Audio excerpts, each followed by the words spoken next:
So you think you're being super careful, like when you're trading crypto peer-to-peer, you think, okay, I'm using this platform. They've got all these fancy security features, escrow, reputation scores, all that jazz.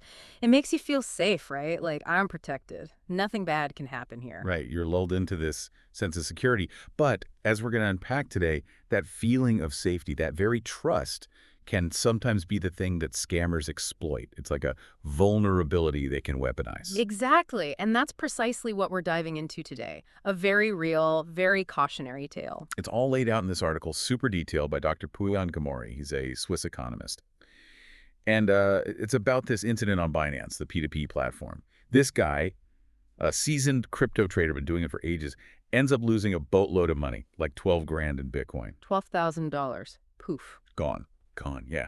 And the kicker is, he was using all the right precautions, the escrow, checking the seller's rep, the whole 9 yards. So not some newbie blundering into a trap. This was someone who you'd think knew what they were doing. Exactly. And that's what makes this case so scary and, frankly, so instructive. Because it highlights how even experienced traders can fall victim to these sophisticated scams. So what we're going to do today is really dissect this incident, look at the mechanics of the scam, the psychology behind it. And most importantly, like always, right? We want to equip you, the learner, with the knowledge to avoid these pitfalls, give you actionable intel so you don't end up in the same boat. Exactly. Awareness is key. So let's start by introducing John, our unfortunate trader in this case study. The article doesn't use his real name, obviously, privacy and all. But the point is, John wasn't some greenhorn, fresh to the crypto scene. This guy had been actively trading on Binance P2P for over a year. Okay, so he's got some experience under his belt. Not just dabbling, he's in the game. Right. And more importantly, he had a system, a process, a way of doing things that up until this point had worked for him. He used the escrow feature religiously. He scrutinized the reputation of anyone he traded with, those little stars, the feedback. And he was meticulous about checking every single detail of every transaction. Sounds like he was doing everything by the book, ticking all the boxes, right? Escrow, reputation, due diligence. Precisely. And that's the thing, he was. And for a long time, it worked. He had a string of successful trades, no hiccups, no drama. So naturally, he felt confident, secure even. Right, like he was doing it right, that he had cracked the code. Exactly. And that's where the danger lies, right? When that confidence, that familiarity breeds a kind of complacency. It's like a blind spot forms, and you might miss those subtle red flags. It's human nature, isn't it? You get comfortable, you think you've got it all figured out. So how does this seemingly cautious, experienced trader fall for a scam? Where does it all go wrong for John? Well, it starts innocently enough. He's browsing through offers on the platform like any other day, and he comes across this seller offering Bitcoin, but at a price that's significantly lower than the going market rate. Uh-oh. That's a tempting carrot, right? I mean, who doesn't love a bargain, especially in crypto where prices swing like crazy? You got it. And for John, it's like, whoa, this is too good to pass up. Maybe I can flip this, make a quick profit. But here's the thing. The scammer didn't just dangle a juicy price. They also had this impressive profile. Okay, so they're not just some random account with zero history. What was their profile like? Imagine this. Loads of completed trades, tons of positive reviews, glowing feedback. Like a model Binance citizen, this is all about creating an illusion of trust. Right, so it looks like they've been around the block, done tons of legit deals. It makes them seem reliable. Exactly. And it plays on our natural inclination to trust what others say, Yeah. Like, oh, all these people have traded with this seller and they've had great experiences. They must be legit. Social proof, right, it's powerful.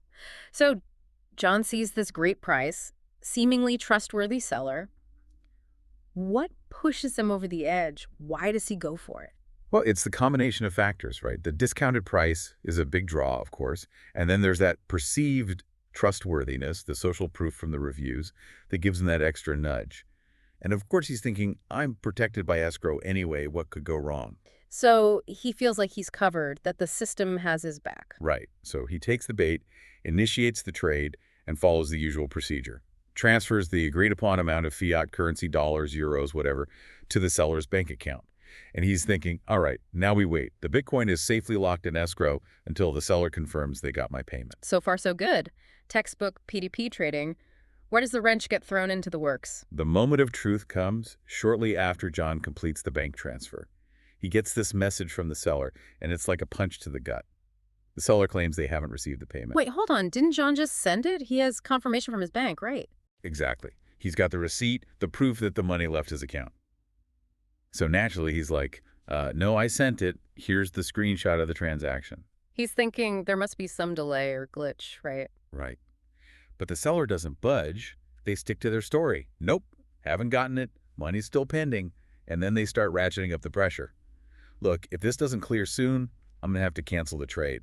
Ooh, that's a classic pressure tactic, creating a sense of urgency, making you panic. Exactly.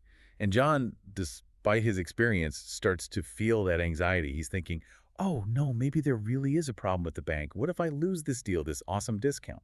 So his past successes, his trust in the system is now working against him. He's giving the seller the benefit of the doubt. Right. And here's where he makes the fatal mistake. Mm-hmm. In a moment of panic, wanting to smooth things over, avoid the cancellation, he does the unthinkable. Yeah. He releases the Bitcoin from escrow. No, before the payment is actually confirmed. That's like throwing the safety net out the window. Exactly. And the moment he does that, the seller goes, radio silent. Poof. Gone. No more messages, no replies. Just crickets. Oh man, that sinking feeling in the pit of your stomach. Hours later, insult to injury, he gets a notification from Binance support. The transaction's been flagged for a dispute. The platform's algorithms picked up on some suspicious activity, but it's too late. The Bitcoin is gone, out of escrow, vanished into the ether. $12,000 down the drain, just like that. The scammer played him like a fiddle, exploited his trust, his eagerness, and that little bit of panic. Man, that's brutal. So let's break this down for the learner. What are the key takeaways here? What can we all learn from John's misfortune? Okay, lesson number 1. Don't rely solely on reputation scores. They can be manipulated, faked. You got to do your own due diligence.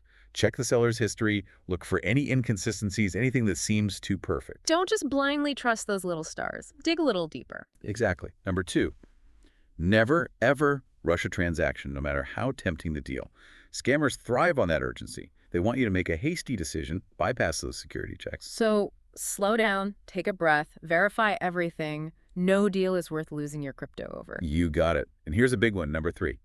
Escrow is your friend. Use it properly. Don't release funds until you have 100% confirmed the payment is in your account. Not a screenshot, not a promise, the actual money. Escrow is there for a reason. Don't undermine it with impatience. Right. Another thing, those too good to be true deals, they usually are. Seriously, if the price is significantly lower than the market average, there's probably a catch. So a healthy dose of skepticism is essential in the crypto world. Absolutely. And if anything feels off, if you have even a tiny doubt, report it to the platform support team. Don't hesitate. It's better to be safe than sorry. Right. Trust your gut. If something smells fishy, it probably is.